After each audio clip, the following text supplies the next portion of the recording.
Hey everybody, Eric here with Josh and Logan. Hey guys. Going Going great. How are you? good, good. And welcome to the Live the Movie Team weekly Google Hangout team meeting. A lot of our team members have been pretty busy over the last week or so we ended up skipping last week. And we usually, part of what we do with our group is we read a book every month. And this month we got a few weeks behind. So we said instead of trying to rush through a book in 2 weeks, we decided to do some activities to try and bridge the gap here for June. So for those of you who have been joining us and know what we actually do, that should make sense to you. For those of you who don't, our group is the Live the Movie Team, and our objective is to really focus on personal development and to really think of our lives in a different way, to think of it is that each one of us is living our movie, and we're the protagonist, we're the main character. And over the course of our lives, we have different goals that we want to achieve and things we want to do. And we think by being able to achieve those things, we will be a better person or be more loving or be more important or whatever, not realizing that feelings are what you're actually after, and you can cultivate those at any moment and actually use them as fuel to achieve your goals. But the problem is, most of the time we get off track for things, we doubt ourselves, we don't follow through, we give in to fear. And a lot of times when you first start learning personal development, one of the things is you hear, look at obstacles as opportunities, get knocked down 5 times, get back up 6. And those are all great sayings, but sometimes they're not exciting enough in your mind to really take action and follow through. So what our group has done is said, well, what if our life's a movie? And people are going to be watching our movie on the big screen. And the best scenes in a movie are when the main character gets knocked down or they thought they were going to achieve their goal and they didn't. And they have to really dig in and decide, do I really want this because I think by achieving this goal, I'll be more important, more loving, happy? Or is it because it's who I am and I'm going to cultivate those feelings to help me go after that goal? So that's what we really focus on. What we do for that is it had been every 3 or 4 months. It's going to kind of be stretched out a little here, but we do have masterminds every once in a while. Our group does. So we get together usually somewhere locally to one of us. We did do one remote pretty far away in Greenville, South Carolina. That was a lot of fun last year. And basically it's to get together, learn these concepts at a deeper level, make friendships, and continue to grow. So that's one of the things we do. And then to stay on top of things week to week, we actually each have a goal that we have for the year. And we break it out into little sections. And to make sure that we follow through on it, we have these weekly calls where we discuss specific personal development principles based on usually a book that we're reading. This month we came to the conclusion, because we were a little behind, to take this month off for reading a book, but based on the personal development principles we learn in different books. So tonight we'll probably keep it pretty short, but Josh has an activity for us and I have an activity. I know that I got a chance to start Josh's activity. I don't know if he had a chance to start mine, but we're going to have each of us have a chance to explain it. Whatever we can kind of work on here or discuss here, we will. And if there has to be kind of a homework assignment that we bring in for next time, we can also do that as well. So, Josh, do you want to go first, or you want me to go first? It doesn't matter to me. Whatever you want, I guess. All right. Did you have a chance to do the one that I came up with, or no? Yeah, well, you told me to start with the fears, and that's what I did. So yeah, exactly.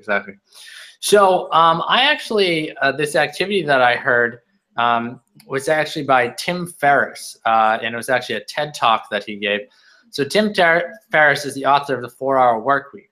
Now, what's interesting about him being the author of the 4-Hour Workweek is he does teach you how to become an entrepreneur and kind of automate your business or your life so that you have more time. Now, what's interesting is some of the critics of a book like the 4-Hour Workweek would say, no one can work 4 hours a week and just do whatever they want. Well, it is possible, but what's interesting is Tim doesn't work 4 hours a week at all. He works a lot of hours, but what he does is he only does things that he's passionate about. And he's passionate about a lot of things. But one of the things that he, over the course of his life is he's had many bouts with depression at different times because he was focused on things he couldn't control, or his businesses were growing so fast and he couldn't keep up. And, break up in relationships, different things like that. So we decided to come up with this activity. And basically what the activity is all about is, people always think about, and I'll give you kind of an example of a different way of how this activity would kind of come about is, people kind of think about one of their biggest fears is I get to the end of my life, and even I have a great life, and at the end of my life, I'm not happy. Well, instead of saying, well, I'm sworn to be unhappy because I might get to the end of my life and say, am I unhappy? What do? Well, there was a book that I read, The 5 Regrets of the Dying, and the author, who worked as a hospice nurse, actually basically had tons of patients, and she figured out there was 5 common themes of things that they regretted. And if those are the biggest regrets, if you do not regret those at the end of your life, you're probably going to have a happy life. So instead of being like the regret, you take the opposite of it and you say, if I do this through my life, then an example would be, I lost touch with my friends. Well, stay in touch with your inner circle of friends throughout your life, and that should help to you having happiness throughout your life and also at the end of your life. So that's one example of the 5. So one of the things that Tim talks about is a lot of times we try to run away from our fears, or we try to protect ourselves from our fears. But instead, we should be open about what our fears are and then make a plan. So there's a few steps to it. And one of the things that, and I think I've told this story before, one of the things that Tim actually talks about in his book, The 4-Hour Workweek, is there was this couple that ran a business, and they were very successful at it, but they also worked very hard. And they read the first version of Tim's book, and they're like, this is great, but we can't afford to take time off our business, but we do have this goal. Our goal is we would like to take a year off while we're still working, so not like after we're retired, like right now, and travel the world for a year. And they said, well, we can't do that because what would happen? But then they did an activity called the worst case scenario activity, which you actually figure out what is the absolute worst thing that could possibly happen, and then what would you do if it did happen? And are you okay with this? So they did that activity. They wrote down, well, the worst thing is our business goes under and we have to start a new business. And the trade-off is that we got to travel the world for a whole year, which almost no one ever gets to do in their lifetime, an amazing experience. Are we okay with that? And they said, we are okay with that. Well, what's some things we can do to make sure that that doesn't happen? They put some things into place, and they went and traveled the world for a year. And not only traveled the world for a year, but they had no contact with their business. They came back a year later, and guess what? They weren't out of business. Their revenue was actually their revenue and profit was exactly the same as the year before, meaning they didn't work 1 second the whole year and made the same amount of money. Now, that doesn't always happen, but how this relates to this activity is you want to define your fears and then figure out what you can do to try to prevent it as best you can, or at least, even if it's something that's not 100% preventable, how you can enjoy the process of your life, even if you can't totally prevent something. And then if the thing, whatever that is, were to happen, what would you be able to do? What would your response be? Hold on 1 sec. I got to put him in his seat. He's still squirmy. All right, you got to go here, mister. You got to sit down. You got to sit down. Hold on 1 sec.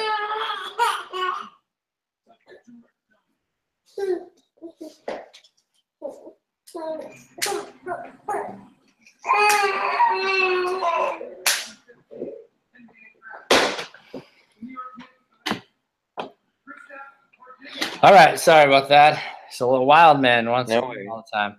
So basically the activity is that you write out all of your fears, and that's the first step. And it's it's supposed to be an activity where you try not to filter. Now, most of the ones that I wrote down actually are ones that are fairly in my control entirely. There's also some examples of things that are not in your control, which I did not necessarily write down some of them. And maybe I didn't write them down because I'm already doing the things that would kind of eliminate the complete fear. And I'll explain what I mean in a second. So I'll give you some examples of things that I wrote down. One I wrote down was let's see, buying a house and not being able to afford it later, or having random bills that I have to pay for that I don't have enough money for. So that's an example. We're saving for a house right now, but that's something. Some of the other things I wrote were like, not becoming a true giver, like, doing enough to get by, helping a certain amount of people, but when push comes to shove, really focusing on myself and not really, truly contributing at the level that I want. One fear is that, I'm obviously an employee right now, but one fear I wrote down, which actually, if you hear it, it sounds stupid, but it comes back to running a Cutco office, which is running a business and actually succeeding, but having no time and being really stressed out all the time. So it's a fear, is that not that I wouldn't be able to succeed at something, it's actually that I would, but I wouldn't get the feeling out of it, or feel like I made the impact that I wanted to make. Some other things I wrote down. One I wrote down was talking to Jess. Jess is my cousin Steve's wife. Her parents passed away a year or two ago. I think I might have told you guys that it was a murder-suicide, which I'm not going to get too far into that. But, what do you say to someone who went through something like that? What do you not say? That type of stuff, like saying the wrong thing, or, so that's just an example, because I wrote this list very unfiltered, which is whatever came to mind over a period of time I wrote down. I wrote down things like, I won't continue to speak my truth for fear that I'll ruffle feathers or lose friends or things like that. Let's see. So let's see, what else did I write? I wrote down being old but not having enough money to do whatever Meg and I want. So not saving enough to be able to do whatever we want later on in life. So there's a few other examples, but that's pretty much what I wrote. So I'll get to the other two parts of the activity in a second. But one other example that people either might not have wrote down, or type of thing that they wrote down because they would have said, well, there's nothing I could do about it, is say you're afraid of your spouse dying, or your kid dying, or your mom dying, or your whoever dying, because you can't control that necessarily. But when I talk about the next parts of the activity, I'll explain how you still can keep those things within your control in terms of how you feel day to day, since you can't control what happens to, to everybody around you. You can do your best to protect them, but you can't do everything. So, Josh, you don't have to, but if you wanted to share a few or any of your fears, you're welcome to. And then I'll kind of explain the other two parts of the activity. We probably won't do it now, so maybe we could talk about what you come up with maybe next time, and then I'll let you take over with your activity. Okay, cool. So we can find.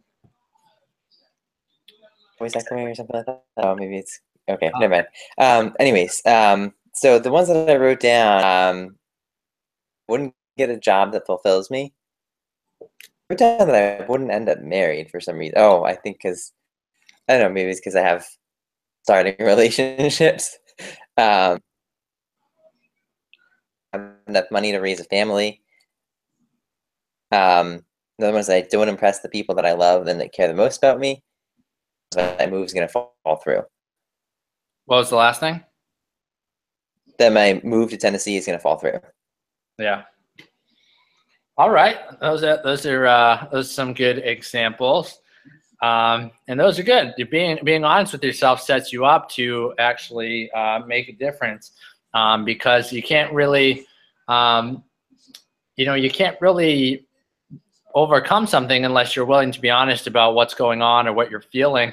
And the key is that, if you avoid the things you fear, then they get even bigger. If you're willing to face them, then they're not really as big as you thought.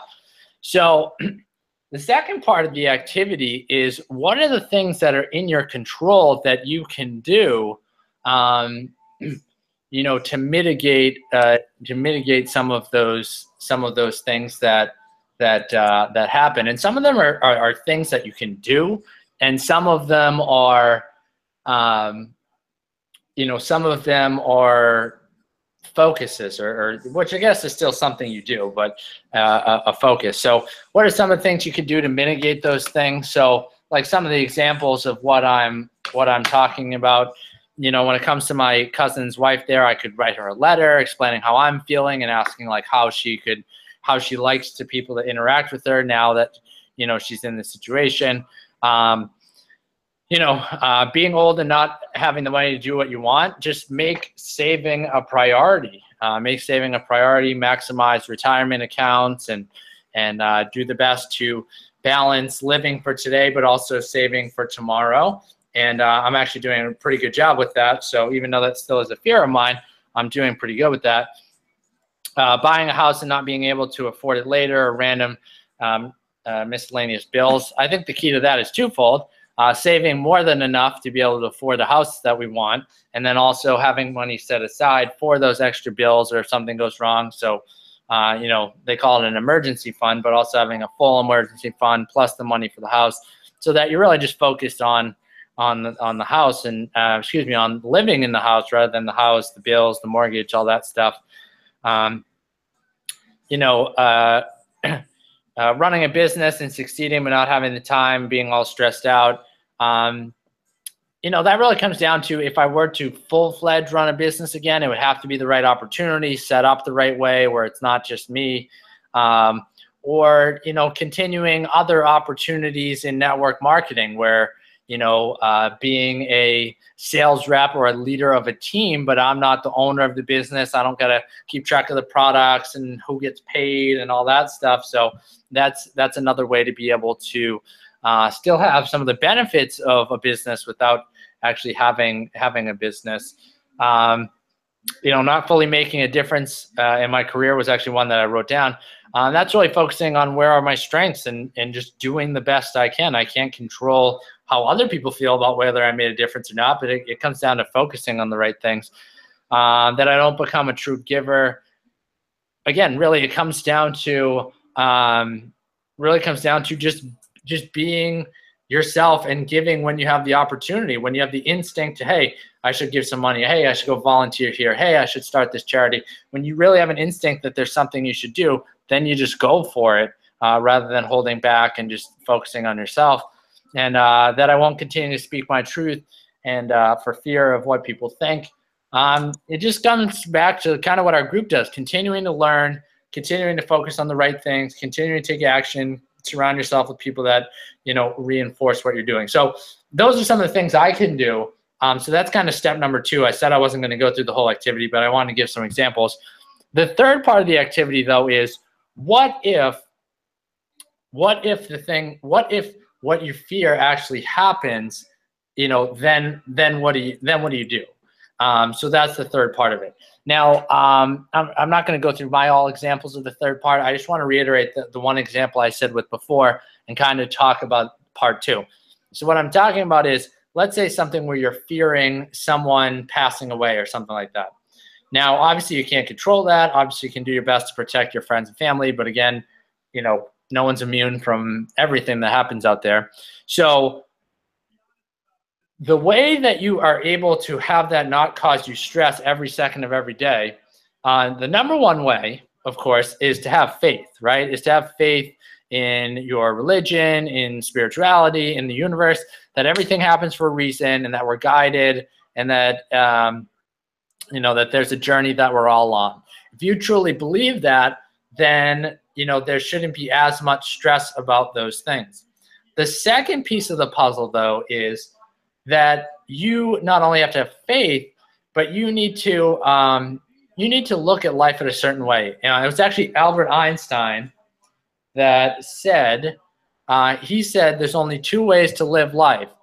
And the first way is as if nothing's a miracle, and the second way is as if everything's a miracle. Because he said if you believe nothing's a miracle, no amount of money, no amount of fame, no amount of friends is ever going to make you feel good. And if you believe everything's a miracle, then every moment you get to live with your friends, your family, your community, everything that's happening is a miracle, so it's automatically amazing. So when something goes wrong or you lose something or something doesn't go your way, it's actually not that you're missing out on something, because in your mind it was all a gift to begin with. So it's just, hey, this gift is not happening right now, or is ending, but I'm still here, so there's other gifts to be had. Now that doesn't mean that you won't get stressed out or grieve or whatever if something really bad happens, but what I'm talking about is what you can control as things happen. So that's an example. Again, like if you have a fear of a person being gone or whatever, if you live in gratitude and you believe that every moment's a miracle, and you really focus on that, then you can really live a good life. So those are the last two parts of the activity. So we can kind of, Josh, if you want to work on those, and then next time we'll have you can maybe share some of those, and I'll share my third part next time. So part 2 is, just to reiterate one more time, part 2 is what can you do to try to mitigate or make less likely those scenarios to actually happen. So the example is, Tim Ferriss says that he has a challenge with seasonal depression. So just the fact of the lack of sun, the lack of sunlight, the lack of vitamin D from the sun usually gets him down. So a bunch of years ago, when he first learned of this activity, he wanted to go to London in the winter or the fall or something like that for a month. But he was afraid that if he went, because it usually rains and is dark out a lot of the time, he was afraid that if he did that, he would end up being depressed and not go do anything or whatever. So his part 2 was, well, I'll take vitamin D pills, I'll do some other things, I'll get one of those lights that give off UV, so that I can make sure I have a ton of energy before I go to London. And if it rains, I'm on vacation in London having a good time. So that's what I need to focus on. That was kind of his third part. So even if it is cold and rainy and dark, that he's on a cool trip. Most people don't get to do this. He's working on some great stuff. And that if he's built himself up ahead of time to have the energy, then it's not going to disappear in a month if it's kind of crappy weather or anything like that. So Awesome. First pick of the draft, Markel Fultz. So that's what I got from my activity. We can kind of give a summary of it next time and kind of wrap it up. But hopefully that's helpful. It was definitely helpful to me to kind of define my fears and figure out what's in my control to do something about it. Yeah. Yeah, you want me to go ahead to mine, or? Go for it. So I was thinking this past week just about how it just seems like we tend to get in our heads a little bit about, or at least I do myself anyways, just about how there are so many things in life that we kind of stress out about and we get worried about, and there's a lot of times where we focus on the negative aspects of ourselves. So what I decided to do is I set out to make a list of 50 great things, and I'm really concerned about the number so much. But the key was to come up with as many good things about myself as possible. It takes the focus away from basically from all these criticisms that you might have of yourself and all that all the bad things that people say about you and all that sort of stuff. Write down a lot of things, obviously, and there's nothing to do with this aside from just writing them down, because I think even just that kind of helps. That I have down is that my family cares for me and loves me. On earth, I can always cherish the example he set for my brother and for me. Cannot stress my faith in God enough. He's helped me through so many situations. There's no way I'd be alive without him right now. I get to listen to awesome music every day, and who cares whether it's popular or not. And I'm really thankful for being able to run an office with Vector. I'm thankful for my night audit job at the Best Western. Down some little. I've been watching this video channel on YouTube called the Fine Brothers Entertainment.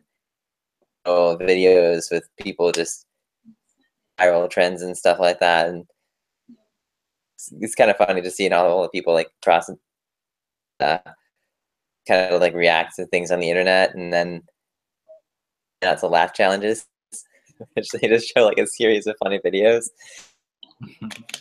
Just to not laugh at them, but even if you do, it's like it's no big deal because you're laughing anyway. So put down, put down my participation in 40 Day Life. My software is glitching out on me now. Don't know what's going on, but anyways, yeah, that type of stuff. If you want to share some of the things that you have on there, you can feel free to do it, Eric. All right. Let's see. So the idea was like up to as many great things about you as you could write down. Is that right? Yeah. And it doesn't necessarily have to be like about you. Like it can be like something in your life that you appreciate or something like that. Oh, okay.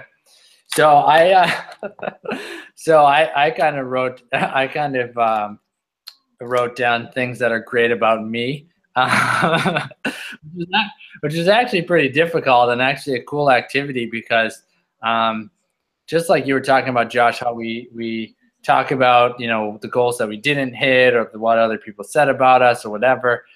Same thing when it comes about yourself. We kind of focus on the few negative aspects about ourselves or the things that we don't do. Like, you know, sometimes I'm thinking about stuff, so I don't pay attention and someone tells me to do something and I forget, or I don't hear, stuff like that. But it's interesting, writing down things that were great about me was actually pretty difficult because, like I said, we're usually focused on, you know, those things that aren't really. I wrote down things like my heart, work ethic, compassion, ideas, determination, discipline, love of family, my overall perspective on life, listening skills, passion, willingness to learn, empathy, consistency, leadership. I wrote personal leadership, my example, my inner peace. I wrote down things like my athletic build, my smile, my laugh, my abundance mindset, my gratitude, my legs so I can run, my ambition. So I wrote down things like that. Obviously, other things that come to mind would obviously be Meg, my wife, Logan, my son, amazing family, opportunity to work with my family's company, opportunity to be a part of this group, an opportunity, a few other side businesses that I'm doing with some cool people. You know, the great friends I had from Cutco and Vector, friends from online marketing opportunities I've been a part of. You know, and I think it's a cool activity, Josh, because not only, like you were saying, does it give you a chance to focus on, you know, what's great in your life and what's great about you, but you also got to remember that, you know,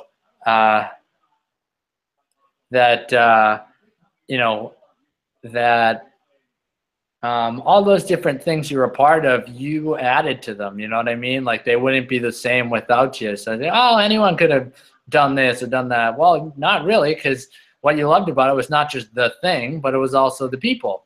And you were one of the people, and I was one of the people for whether it was Cutco or this group or your night job or my working with my family's company and things like that. So, you know, sometimes we forget that we bring something unique to a situation that, you know, anyone could technically do.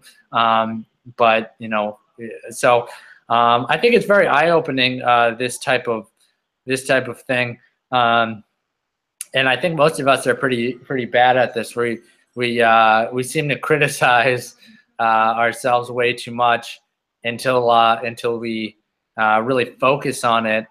And it's amazing. That's I think the reason why there's so many books out there that are very simple when it comes to the concept. Like there's one book I looked into buying today called The 5-Second Rule, and basically the whole concept of the book is, and I've used things like the 3-second rule before, but basically what it is the whole premise of the book is when you get an intuition, when you get something that you say, there's a reason why I got this idea to start a business, quit this job, go talk to this person, pick up the phone, make that phone call, have this conversation, write this thing down, play this music, do this, whatever. you have 5 seconds to take action before your brain starts to say, was that really an intuition? Do I really want to do that? Am I sure? You know what? Maybe it was just a random thought that came by. So you have 5 seconds to do something about it. And the whole concept of the book is if you live by that rule, if you really think something's an intuition, within 5 seconds you take some sort of action, you know, to make sure that happens. And I think that goes along with this whole concept is that we spend so much time focusing on things that we can't control and things that aren't right and what we should have done that we didn't, and not so much time focusing on these things. And that's why this activity was actually pretty hard. It's because that we tend to not focus on the right things sometimes, and taking a second to step back. So my point of that whole 5-second rule is, you know, why did someone have to write a whole book about that? And why did they probably make hundreds of thousands or millions of dollars? It's because, like Tony says, the main things are, what do you focus on? What does it mean? And what are you going to do? And if someone can get you to actually focus on something, even though it's really simple, and actually get you to do something about it, it can change your whole life. So that's the power in doing an activity like this for sure. Yeah, definitely. Definitely. So cool. So yeah, I mean, that's essentially the activity. So okay. I don't know if I missed it. Did you say that you just kind of came up with it, or did you see it somewhere, or? No, I just came up with it. Nice. So that's pretty cool. Yeah. That's pretty cool. So let's see here. So that was good. Those are 2 really great activities. I think a good idea for what we can do is that you know, we'll kind of talk about the last parts of the activity I came up with next week. And then I don't know if you know, if I come across an idea, maybe I'll send it to you. But if you come up with another idea for another cool activity, and we can kind of work on that as well, you know, during the weekend, and you know, have a call the next week and kind of do the same thing. I think when you can, it's kind of a cool idea to say, hey, there's an activity during the week, or some period of time before the next call, you kind of work on it, and then you come and discuss it when you actually get to the call. I think it's a good substitute for these few weeks without a book. So if you come across something, we can definitely do another activity. yeah, it sounds good.